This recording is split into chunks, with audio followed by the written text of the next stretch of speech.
How's it going, ladies and Bruces? I'm Bobby Sixkilla and welcome back to Route Double. Now, this is the first episode of the before route that I've recorded after having finished the after route. So everything before this I had done first, and then I went off and I did the after route that I was meant to do first. I did that all the way through.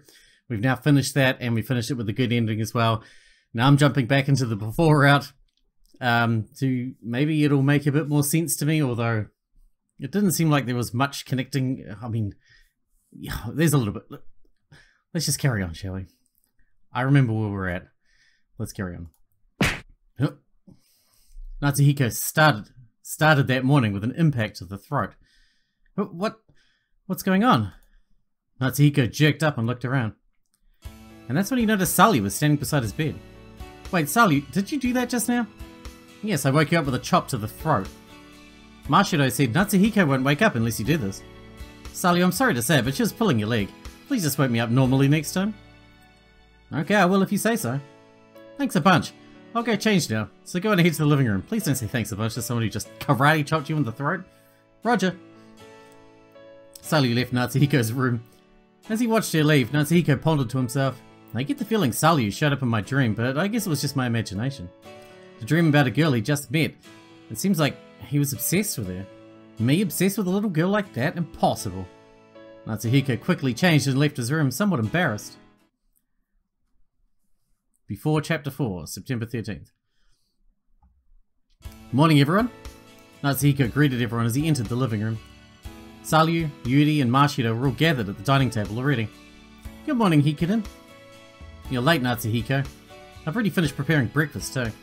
My bad, so what's on the menu? Going a little more subdued today? So it's rice gruel for breakfast. We ate a lot yesterday, so our stomachs are probably a little worn out. Oh, that's thoughtful of you. Natsuhiko, hurry, to the dining table, hurry! Okay. Natsuhiko smiled wryly as he got to the dining table. He nonchalantly looked out the window. He saw a sunny sky, another refreshing morning day. The confusion he felt to the previous morning had completely dissipated today. Sally becoming a member of the household had certainly been an unwelcome change for Natsuhiko. But even when things change, you simply have to get used to them for them to become just another part of the ordinary. One day he'd get used to the change of a new member in the household, at least he had a vague feeling he would. A beautiful blue sky outside, a delicious breakfast inside. What a great morning. I get the feeling something wonderful is going to happen today too. And with that thought in mind, Natsuhiko started on his breakfast. But once breakfast was over and they headed to school, Natsuhiko came to the sudden realization that it was anything but a good morning. First thing today was parapsychology class, a full 2-hour block to boot. Natsuhiko grumbled as they headed to the BC room. You've got way too many BC related classes, don't you think? I think so too. But what kind of school do you think we go to? Marshido was calm because she enjoyed BC. But still, it's tiresome. Why do we have to move to a specialised classroom for BC classes? Oh, that's so we don't bother the students in other classrooms. Meaning? The BC room's walls are made with BC insulator, a special building material meant to block out BC. I'm not exactly sure how it works, but apparently it can absorb telepathy and stuff. Kinda like a music room, I guess. Without any insulation, they leak noise and make it harder to conduct other classes, you know. Basically, in the BC room, you can go as crazy as you want with untargeted telepathy. This is your first day of practice, right, Sally? You won't bother anyone, so feel free to go nuts. How can you always be so enthusiastic? Natsuhiko entered the BC room as he shook his head in exasperation. Okay, class, it's everyone's favourite BC time. Ina cheerfully addressed her students as soon as class began. And since today is a special 2-hour block period, I think I'll start off with a detailed explanation of the theoretical mechanisms behind BC. But before that, I also need to explain what exactly information is in the context of BC. While it isn't directly related to the use of telepathy, it is a key concept of the fundamentals of BC. This may be a little hard to follow, but please try to listen closely. Ina worked on her computer as she spoke, upon which words began to appear on the screen. What is information? Before we can explain information in definite terms, we need to go over the second law of thermodynamics. The second law of thermodynamics? This is an absolute universal law. It states that all bodies of energy mix upon contact in a trend towards homogeneity. Ina used the PC to bring a figure to life on the screen. Blue dots and red dots float around in a partitioned box. This is the model of a box with 2 partitions, each partition containing either 2 or 100 degrees Celsius water. The dots moving on the screen are the molecules that exist in nature. Red dots are hot molecules, the blue dots are cold molecules. And naturally, the heat energy of these molecules mix when they come into contact with each other. For example, if you mix 1 litre of hot water with 1 litre of cold water, you get 2 litres of lukewarm water, correct? And with that, you need to remove the divider that partitioned the box. The hot water and the cold water mix, and as the hot molecules and cold molecules come into contact with one another, they eventually reach homogeneity and become lukewarm water. It's quite simple, but the same cannot be said of the reverse process. Lukewarm water doesn't spontaneously separate into cold water and hot water, does it? That's what the second law of thermodynamics illustrates. It is a rule that should be impossible to break. The students nodded in agreement. That was a sensible conclusion to make and would likely be experimentally demonstrable. But around 160 years ago, a physicist by the name of James Maxwell reached an epiphany one day. What if we could observe the movement of these molecules? If we could use observational information to direct the molecules, could we not contradict the second law? And thus, as a thought experiment, he created an imaginary creature that could observe molecules. The name of that creature is Maxwell's Demon. By observing molecules, Maxwell's Demon can do things like this. Oh my, oh my, oh my. Soon enough, Machido spoke out as she watched the screen. The water separating into cold and hot. Exactly, by observing the molecules, you can do crazy things like that. From a physics perspective, the demons processed information. Information? The state and location of a molecule are types of information, correct? By merely processing that information, the demon can manipulate the energy in the system. I see. Furthermore, if the demons selectively removed hot molecules from the system, he could even use their heat to start a fire. Now class, doesn't this sound a little strange to you? To create energy out of mere information seems like creating something out of nothing, doesn't it? Yeah, that clearly is strange. Several people in the classroom nodded in agreement. In reality, Mr. Maxwell's thought experiment tormented physicists worldwide for over 100 years. Information processing can break the second law of thermodynamics. Energy can be created out of nothing. Accepting either of those statements would throw universal laws into disarray, or would make perpetual motion a possibility. So everyone wanted to believe that the demon couldn't possibly exist. But surprisingly enough, physicists of recent years have recreated this demon in the real world. Huh? In November 2010, a professor at Chuo University recreated Maxwell's demon in the real world, successfully converting information into a minuscule amount of energy. In July 2012, a technical University of Munich team successfully manipulated water temperature without the application of heat. In September 2013, a certain Kyoto University student successfully converted information into electricity on their own. Indeed, the impossible demon was actually brought into existence. Ina grinned. A quite devilish smirk as if she was tricking her students. But wait, you mean we can create energy out of nothing? Doesn't that break universal laws? It's not creating it out of nothing though, it's taking it from something else that already has energy. Has stuff like perpetual motion actually been perfected already? Sorry, but unfortunately that's a no. Huh, what do you mean? Basically, there is a hole somewhere in this narrative. Can you see where? You're not creating the energy, you're just taking it from something that already has energy.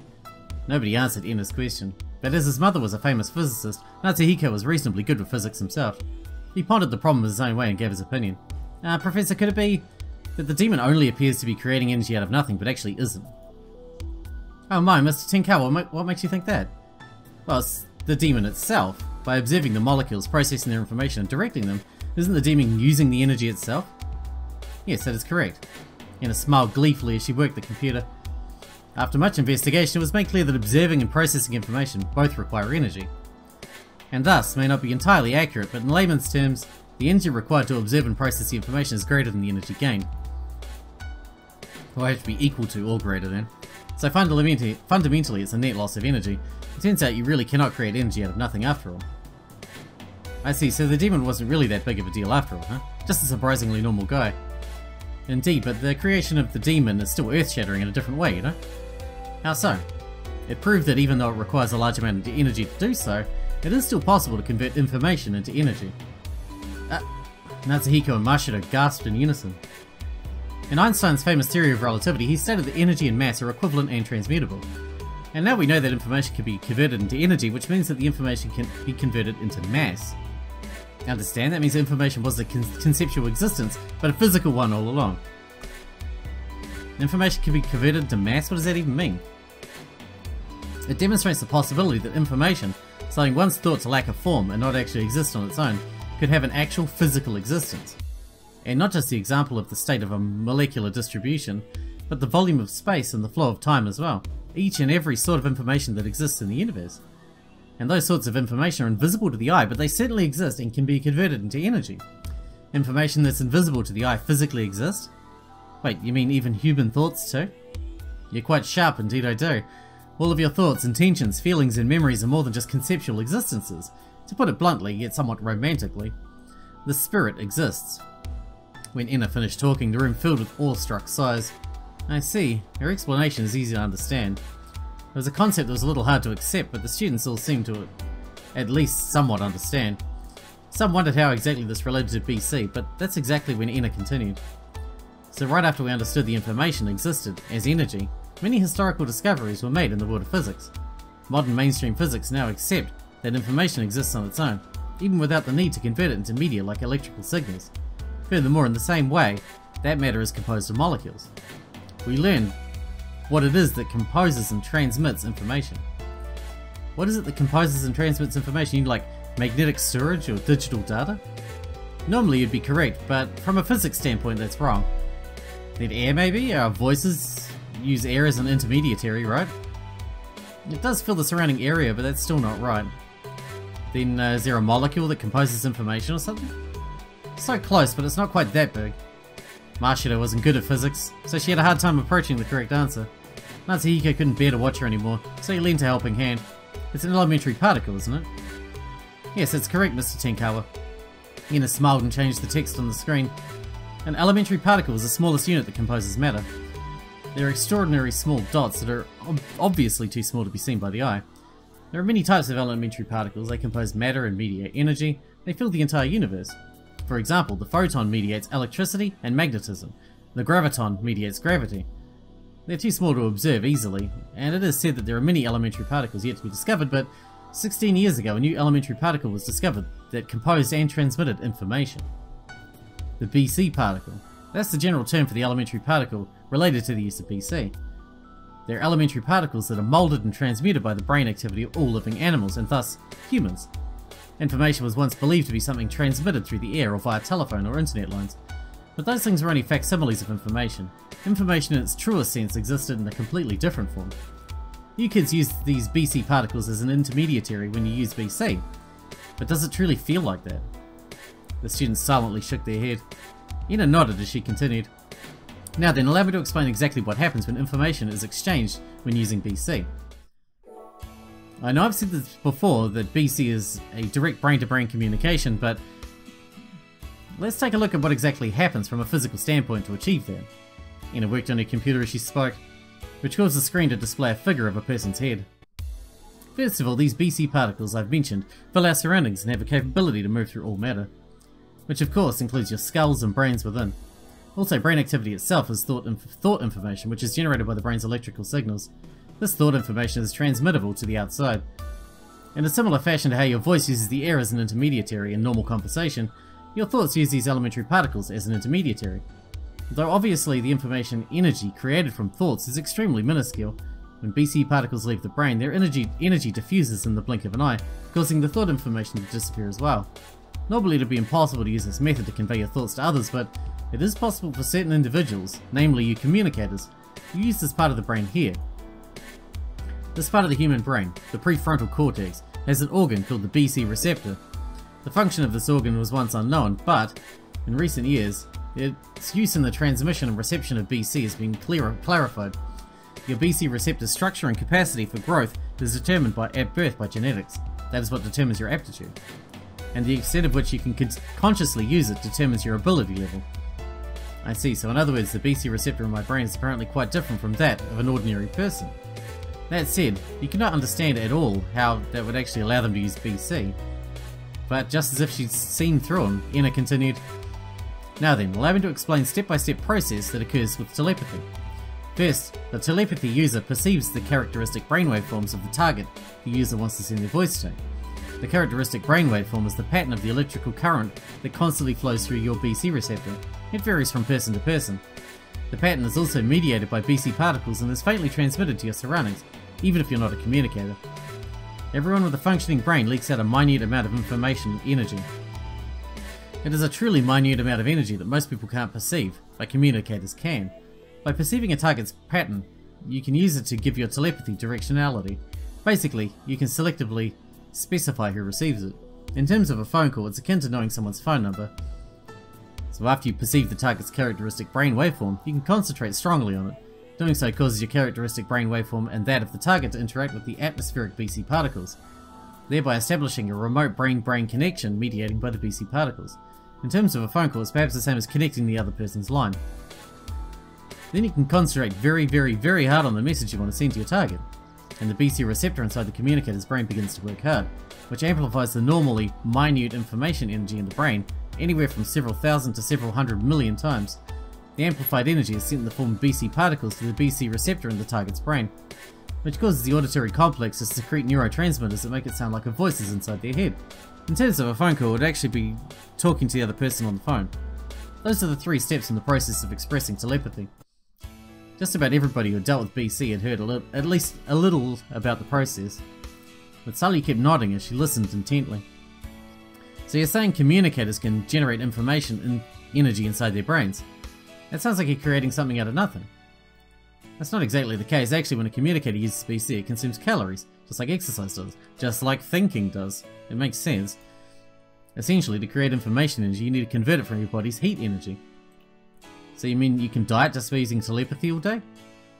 Many people are under that impression, but before you can actually affect your weight, your brain usually tires out and loses concentration, rendering you incapable of continuing telepathy. Too bad. Well, in any case, since communicators can process information through concentration, they are in a sense similar to Maxwell's demon. But in the end, you cannot create something out of nothing. Not even demons can break universal laws. I understand now, so communicators are just a category of normal human beings. Even Salu nodded in agreement with Enna's words. There are quite a few communicators that can use telepathy despite not knowing a thing about its underlying mechanisms or theories. In the same way that you don't need to understand the physiology of the lungs and diaphragm to breathe. But the part of those communicators easily fail is the process that precedes the actual telepathy. That is, perceiving the target's characteristic brain waveform and giving their telepathy directionality. Unless you get the step correct, your telepathy will leak everywhere. Everyone in the vicinity will hear your message. Now I know I'm saying this as someone who can't use BC, but leaky telepathy is annoying, so I don't like it. What I do like is smart use of telepathy. If others hear your confessions of love or other such private talk, it ruins the purpose of telepathy. Enna's remark reminded Natsuhiko of business as usual at the school. How telepathy would fly about at random and how Enna would have to use the intercom to warn against it. Sure, it really is annoying. The moment that thought crossed Natsuhiko's mind, Enna fiddled with the computer once more. And with that, let's introduce the enneagram. And with that, the diagram of an irregular 9-pointed star appeared on the screen. It was a figure often seen in BC practice. Now you might be asking the enneagram again, but the basics are always important. Today, let's try practicing with this in mind. Sally looked at the figure quizzically and muttered, "Enneagram? Is this figure not widespread in French method of BC training programs?" "Yeah." "I see. Well, let me use this opportunity to explain it once again. Everyone else listen closely too. Make sure you know it front and back." Enna then began to explain the figure. This figure was originally created for another purpose, but we now use it in BC training to classify the 9 types of characteristic brain waveforms. Even though the characteristic brain waveform varies from person to person, they don't deviate too far from these 9 types. It's mostly minor individual variations. You should fall into one of these 9 types as well, Miss Sanamiya. "I understand now." Salu nodded deeply at Enna's explanation. So basically, you can use this as a model to help perceive your target's brain waveform. From there, you can adjust for individual variation, right? Very perceptive of you, Miss Sanamiya. The enneagram is indeed a BC beginner's guide to perceiving brain waveforms. Incidentally, a person's characteristic brain waveform is said to reflect that person's personality. Perceiving someone's waveform could help you understand them and serve as the first step to forming an emotional bond. Now it might be a little forced to say that much. Enna smiled wryly before addressing the students. "Anyway class, let's practice telepathy with a particular focus on directionality today. So as always, split into groups of 2, okay?" And with that, the students turned to their neighbours and began practicing. Natsuhiko was about to partner up with Mashido, but... oh wait, that means Sully's missing a partner. "Can't participate alone, so I'll go to sleep." "Hey, you can't do that, Sully." Mashido turned her head and spoke to Enna. Miss Ina, can we form a group of 3 including Miss Sanamir? Of course. Ah, that's right, I believe you already mastered telepathy, Miss Topper. So you could lead Mr. Tenkawa and Miss Sanamir for me? Yes ma'am, leave it to me. Good, please begin then. And with that, Ina started looking around the classroom. Mashiro smirked and turned to Natsuhiko and Salu. Okay then, let's get things started, guys. You sure seem enthusiastic. Look, I know she said you'd lead us, but you don't really need to do anything special, right? What's that, Natsuhiko? Talking back to your senior drill instructor, are we? Senior drill instructor? As Natsuhiko spoke in confusion, Mashiro puffed up her chest in pride. I'm Gunnery Sergeant Mashiro Toba, your senior BC drill instructor. From now on, the first and last words out of your filthy sewers will be sir. Do you babies understand that? Those are the lines from the famous war movie. Though she did try to tone down the language. Mashiro got scary all of a sudden. Why's that? Just play along and say sir, yes sir. It's the only way to please her when she gets like this. Okay. Sir, yes sir. Good. Then let's commence training on the double. Mashiro faced Natsuhiko and Salu as she spoke. First, perceive each other's brain waveforms. Even baby communicators can do it if they try. Now move it. Sir, yes sir. Natsuhiko played along for the time being as he focused on Salu in front of him. This is the only part I'm good at. He shut his eyes and sharpened his senses. And eventually, Salu's characteristic brain waveform flickered in the back of Natsuhiko's mind. I saw it, it's a Type 4. It was the waveform of artists and eccentrics. His was quite varied from the archetypal characteristic, but he somehow managed to perceive it correctly. Natsuhiko opened his eyes and spoke to Salu. I perceived it. You're a Type 4, Salu. Salu opened her eyes wide as Natsuhiko pointed at the enneagram. Is that so? Never knew that. What about you, Salu? Did you perceive my waveform? Probably, I think it's that one. Salu pointed to the upper part of the enneagram. Wow, Salu, you really are a quick learner. That's right, I'm a Type 7. Natsuhiko didn't quite understand why it was his classification, but it was said to be the brain waveform of enthusiastic people. Yeah, that's not really me. Well, I guess predicting personalities with brainwaves is kind of like predicting it with blood types. That is, it's not accurate at all. I mean, Mashiro should be a Type 7 then. As Natsuhiko pondered, Mashiro spoke with satisfaction. Today you people are no longer babies. Today you're communicators. You're a part of a brotherhood. Huh, boot camp over already? Nah. Well, it's tiring to keep talking like that, so I just wanted to go back to normal. That helps a lot. Now, that hurts. Mashiro laughed out loud before continuing. Now then, why don't we try actually communicating through telepathy? The trick to telepathy is to concentrate hard with all your mind. So it might be easier to go with something you feel from the bottom of your heart rather than something you don't really mean. I see, so something I feel from the bottom of my heart, huh? As Natsuhiko pondered that trick, Salu tugged on his sleeve. Natsuhiko, try it. Okay then, let's get to it. Natsuhiko concentrated to the best of his ability. I'm starving, maybe the rice grill was too good with helping digestion. I hope class ends soon so we can have lunch already. He intended to send the message that he truly felt from the bottom of his heart, but no matter how desperately he concentrated, Salu said nothing and her expression didn't change at all. Did you get my telepathy? Not at all. I see, I knew it. He really was bad at BC. The telepathy he used 3 days ago is looking more and more like some sort of fluke. Stay patient and take turns practicing. Salu, you're up next. Roger. Salu put her hand to her temple. She looks serious. That was their first time seeing Salu use BC. Natsuhiko watched and bated breath to see the extent of her ability. I'm hungry. That's the voice he heard. But it wasn't information firing off in his brain, but her natural voice passing through her lips. Salu, you spoke out loud, you know. Yes. Salu calmly answered Mashiro's question. Wait, Salu, are you perhaps bad at BC too? Bad? Yes, essentially. I see. The school naturally attracted students who wanted to become great communicators. People who were fully aware of how bad they were at BC like Natsuhiko and Salu were a tiny minority. That alone was enough to make him feel genuine camaraderie. I guess everyone really does have a weak spot after all, huh? Shut up. No, I wasn't making fun of you or anything. I guess I'm a little relieved, actually. Salu looked on dubiously at Natsuhiko as Natsuhiko tried to gloss things over, and that's when Ina spoke up to them. Oh my, Miss Sanami, are you not good with BC? That appears to be the case. I see, but I heard Miss Sanami had Rank D aptitude. Aptitude was, in a sense, a communicator's talent or latent ability. Rank D aptitude was 5th from the top. It was the lowest aptitude among students at this school, but you should be able to master telepathy depending on how hard you train, so how about it? Actually, I have trouble using telepathy. Not only am I bad at BC, but it's also dependent on my physical condition.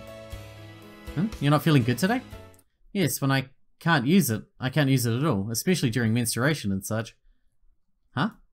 Natsuhiko and the others were taken aback by her abrupt use of that word. I see. Well, try not to push yourself, okay? Ina forced a stiff smile and left them be. You know, Sally, I don't think it's good for you to say stuff like that in the presence of boys. Well, is that a weird thing to say, is it? Really? Okay, I'll be careful. Yeah, that'd be for the best. Natsuhiko once again began to think that she really was an odd girl. So I guess you two are around the same level, huh? In that case, let Gunnery Sergeant Marshido here to show you a textbook example. Sure, sounds like it'd be good for Sally. Please do. Okay then, I'll do some practice myself and show you guys a bunch of different types of telepathy. Marshido took out her parapsychology textbook as she spoke. There were several BC training skill training methods written in there. For example, according to the text, the best shortcut to improving telepathy was to actually use the ability. So starting with Telepathy Improvement, Manual 15, Part 15, Transmitting Abstract Thoughts. This is practice for sending thoughts that can't be expressed in words. Thoughts that can't be expressed in words? For example, you can send abstract messages that are hard to describe, like happy feelings or sad emotions. So with that said, I'll try sending you guys some different emotions through telepathy. Close your eyes and concentrate on receiving them. Okay. Natsuhiko and Sally closed their eyes, and eventually Marshido's voice rang out in their heads. Okay, so first I'll start with a calm emotion. First I'll send it to Natsuhiko, and then to Sally. And then a gentle feeling welled up from the bottom of their hearts. I feel kind of relaxed. I feel all snuggly. I know, right? By the way, this is generally how I always feel. Next up is the sad emotion. The moment Marshido said that, the pit of Natsuhiko's heart was torn out. What is this? I want to cry now. This is how I feel when I dropped my wallet the other day. Makes me want to cry just sending it to you. Okay, time to pull ourselves back together. Next I'll send you what it feels like to fall in love. Right after he heard those words, Natsuhiko felt his heart clench. Whoa, it's so mushy and saccharine, yet so passionate. Marshido, is this how you feel when you're in love? No. This is what I imagine as I read romance manga the day before yesterday. Wait, what the hell kind of manga did you read to get this? It feels so adult and, well, a little erotic too. That's a secret, though it's true that its content might be a little mature for Sally though. And with that, Marshido's telepathy performance came to a close. And, well, that's how it goes. How was it, guys? What do you think of expert level telepathy? It felt quite mysterious. I never met such a skilled communicator back home. That was a first. You're amazing, Marshido. Yeah, you're getting better and better at telepathy, huh? It's all thanks to training. Well, it just goes to show you, if you train hard enough, you can gain access to communication that only communicators can use. Interesting. What else is possible? Let's see. Well, there's stuff like transmitting complex logical thought processes.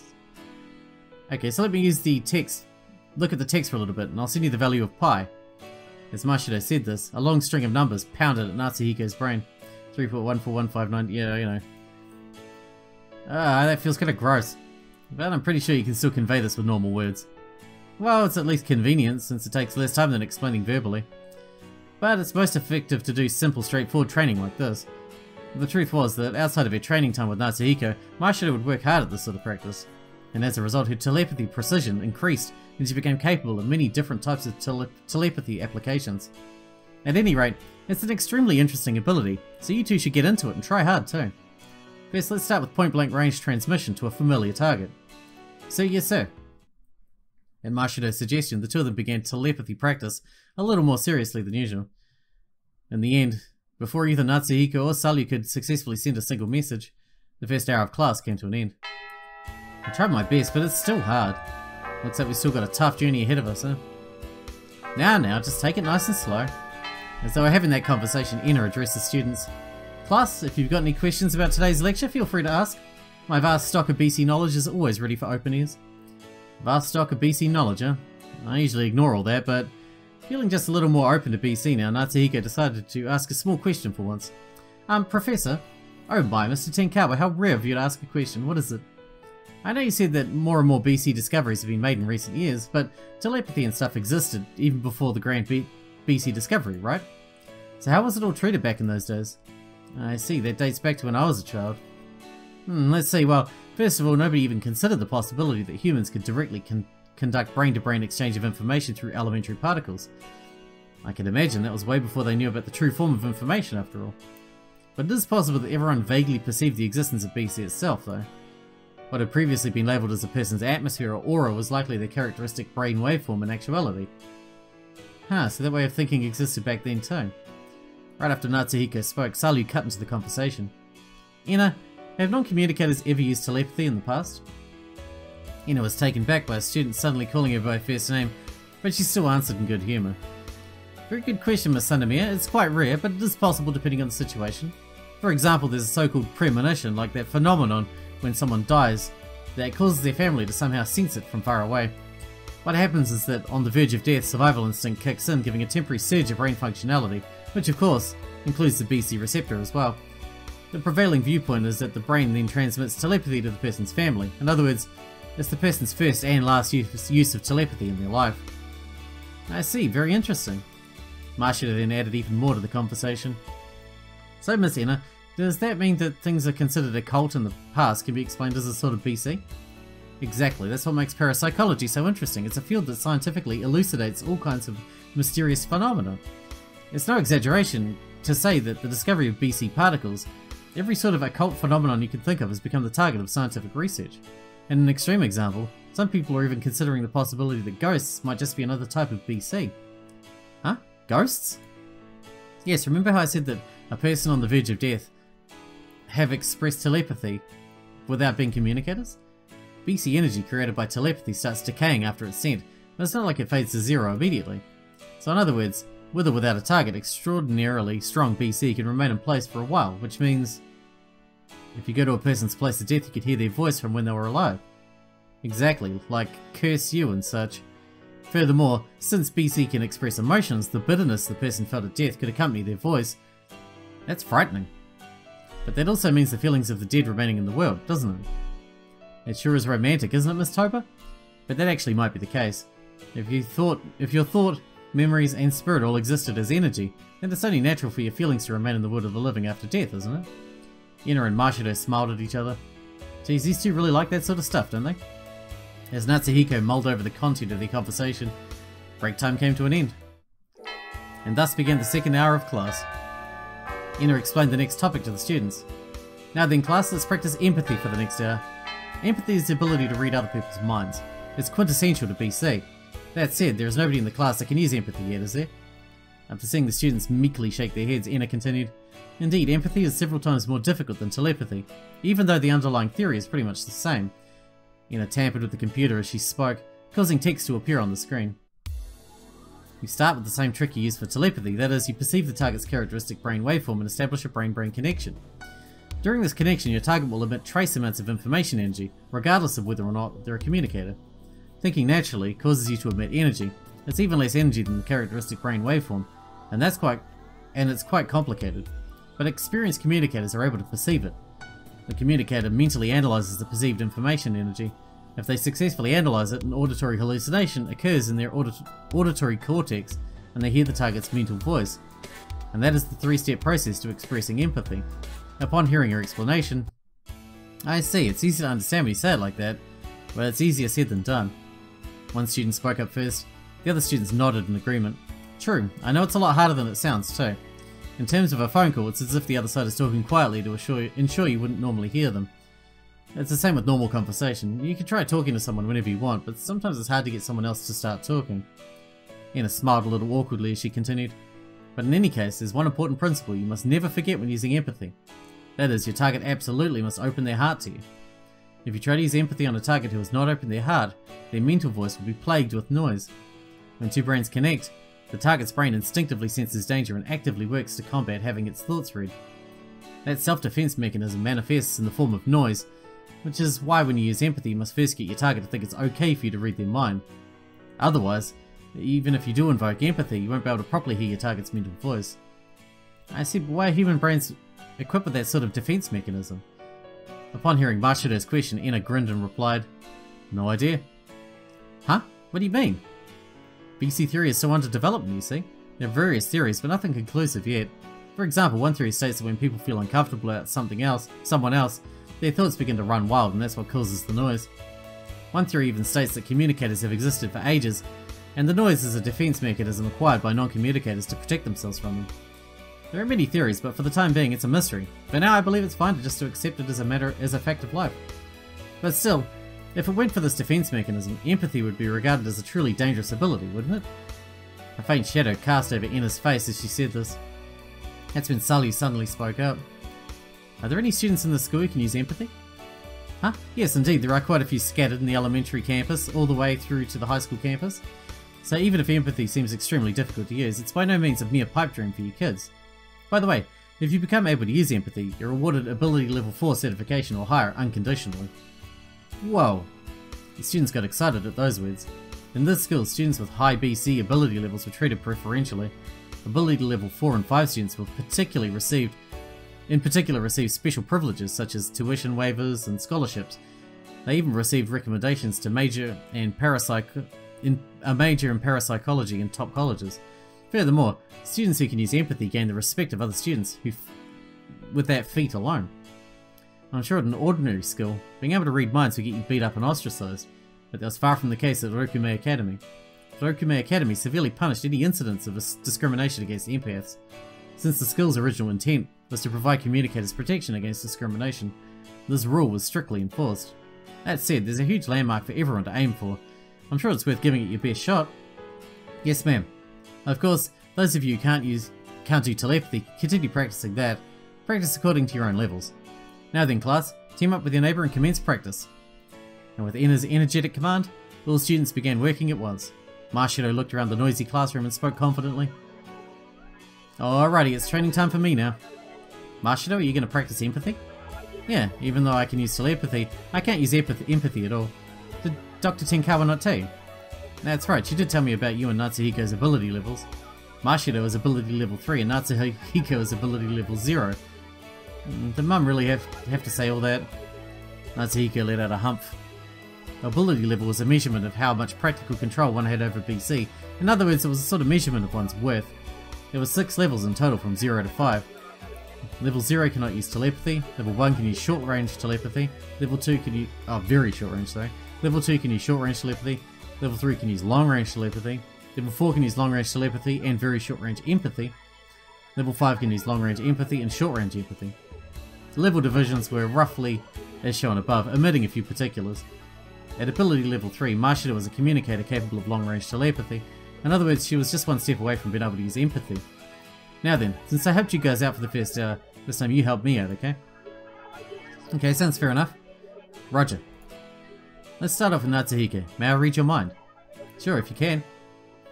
Once Natsuhiko gave his consent, Marshido went up to his face. A little too close for comfort, don't you think? Sorry, but BC's just easier the closer you are to your target. Marshido closed her eyes and said no more. Certainly enough, the energy of the BC particles used in BC transmissions would decrease proportionally to the distance between the Esper and the target. Naturally, since Marshido was a beginner to empathy, it would only make sense for her to get right up close to Natsuhiko, but this feels so awkward. Natsuhiko got uncomfortable as he followed Marshido's lead and closed his eyes too. Natsuhiko, are you opening your heart? Marshido spoke right in front of him. Natsuhiko whispered in reply. Yeah, probably. You sure? I can't hear your mental voice at all, though. Open up some more. Easier said than done. How am I supposed to do that? No need to think too hard about it. Just try to get into a friendly mood with me. And then focus on some easy to understand words. Okay. Natsuhiko drove out all thoughts of embarrassment as he tried to focus. I'm really hungry. The second hour is really too long to bear. I'm hungry. So damn hungry. At that moment, Natsuhiko noticed Marshido's body twitch. I heard it. What? Natsuhiko opened his eyes in surprise. Staring right at him was Marshido's overly confident face. Yeah, I heard your mental voice, the cries of your spirit. What did you hear? Marshido's so gosh darn cute. I know it's just for training, but I'm so blessed just to be able to be this close to her. I'm sorry, but that's incorrect. Not a single part of that was right. Natsuhiko stared coldly at Marshido as she spouted off lines far detached from reality. Ugh, you're so mean, Natsuhiko. You could have at least played along. But you're always like that, you know. It was almost a habit for Marshido to screw around during empathy practice. Marshido had rank B aptitude. With a value that high, it wouldn't be strange at all for her to eventually gain the use of empathy. But she remained at ability level 3 for the past few years. And yet she never took practice seriously. And that's why you'll never acquire empathy at this rate. I don't want to hear that from you, Mr. Level 0. I bet we just lack affinity, that's all. Okay then, Sully. Will you help me practice? Okay. Marshido got close to Sully when opened her eyes. Is Sully opening her heart? Marshido Natsuhiko watched in bated breath. And eventually Mashido opened her eyes wide. I heard it. I heard Sully's voice. She said, I'm hungry. Correct. Hey, Mashido. You can tell that without using empathy. I mean, she said herself a few minutes ago. You sure are full of complaints today, huh, Natsuhiko? That's not the problem here. Natsuhiko and Mashido's voices filled the BC room. They spent some more time practicing, but in the end, Mashido didn't come up with any results at all. Eventually, Enna spoke up near the end of class. Miss Tolba, did you figure out any of the tricks to using empathy? Not at all. Voices saying same here popped up all across the classroom. No, it's nothing to be disheartened about. I think it's transcendentally difficult technique. So how exactly do we go about acquiring it? How indeed? I'm not a communicator, so I don't believe I can give you any practical advice, but from what I've heard, according to certain researcher, your intention is quite important when training your BC ability potential. Intention? Yes, when using telepathy, your intention is that you want to tell someone else your feelings. When using empathy, your intention is that you know someone else's feelings. It may seem like a simple mental theory, but it's actually quite important. BC is, after all, communication using the brain, so the importance of that intention is only natural, isn't it? Yeah, I think I understand. Natsuhiko also felt like he understood. After all, if that were indeed the case, it'd only be obvious that someone as disinterested in BC as Natsuhiko would be unable to even use telepathy. But then he thought about the accident several days ago and how he tried to warn Mashido with all of his heart to get away from the car. Maybe that's why I was only able to use telepathy that one time. Enna continued as Natsuhiko pondered to himself. In essence, BC can be called a technique meant to exchange ideas and intentions, an ability meant to reach out and establish bonds with people. When you truly want to convey your feelings to someone, when you truly want to know what's in their heart, perhaps that's when your abilities will bloom. Everyone might have varying aptitude ranks, but you all should have what it takes. All that's left is likely a problem of mind over matter. So don't lose hope. Keep practicing, okay? Enna finished speaking right as the bell rang. Okay, that's the end of today's practice. Thanks for the good 2-hour block period. And with that, we're going to wrap this episode up here because we are super duper out of time for today, but I wanted to finish up class first. That gave us a bit more insight into the functionality of it all, but we did read about the whole particles and everything in the after route, didn't we, when we got into that library area. But I'm curious to see what's going to happen. I think the bulk of the actual plot is going to play out in his time jump things that have been happening. But yeah, we'll see. Hope you guys enjoyed it. Thanks for watching. Thanks for sticking out with me, and I'll see you in the next one.